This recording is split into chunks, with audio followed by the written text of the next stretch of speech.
Hi there, this is Dianne Hanks, one of 5 awesome optimists, and I wanted to step into the kitchen for today, just for a quick minute, and talk about foods that foster optimism.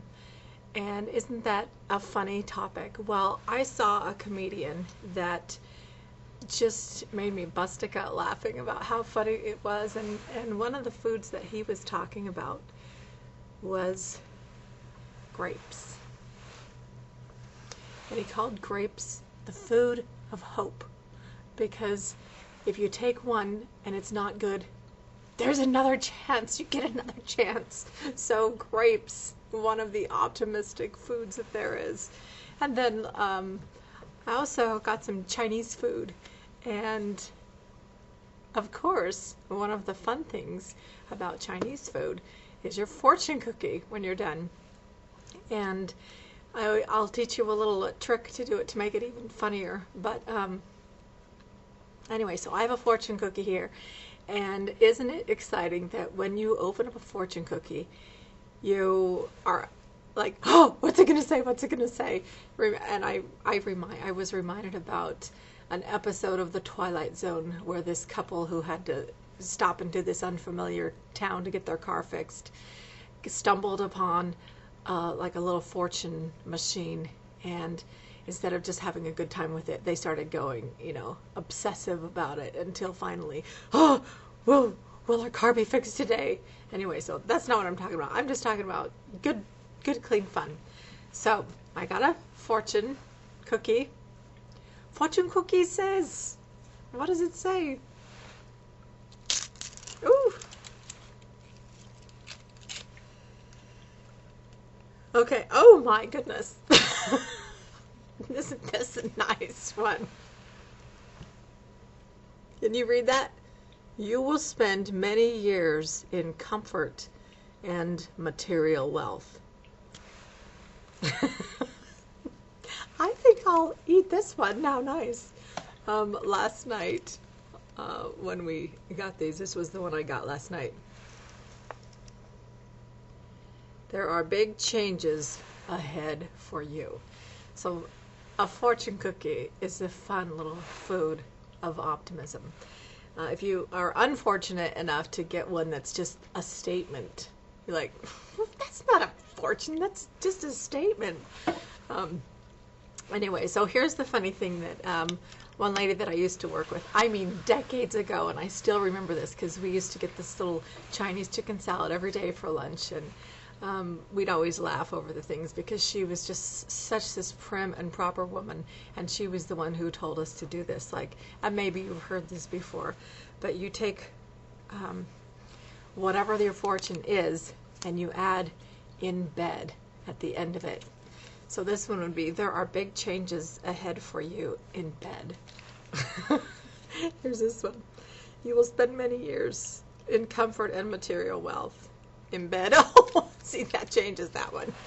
Oh gosh. Anyway, so in closing, I want to share with you a couple other little tidbits here that I did a little search on the internet, very simple to do, and if you are an optimist, you're in good company. A lot of the great, amazing leaders are that way because of their optimistic nature. And so I wanted to share a couple little quotes with you.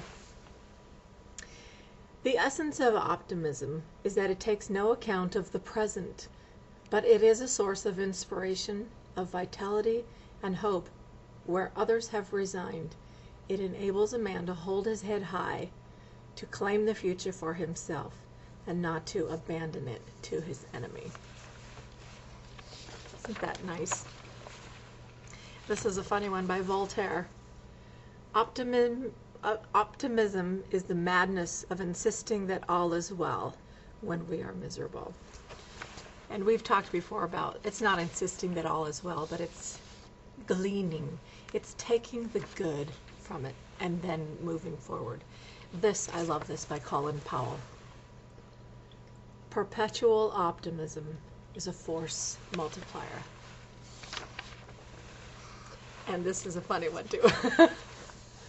The average pencil is 7 inches long with just a ½ inch eraser, in case you thought optimism was dead. Even a pencil. How fun is that? By William James. Pessimism leads to weakness, optimism to power. And I talked about that in another one of our segments about the profound power of optimism, even with your health, and that is a true statement. And here's another one. I don't think you lead by pessimism and cynicism. I think you lead by optimism and enthusiasm and energy. Patricia Ireland. And 2 more.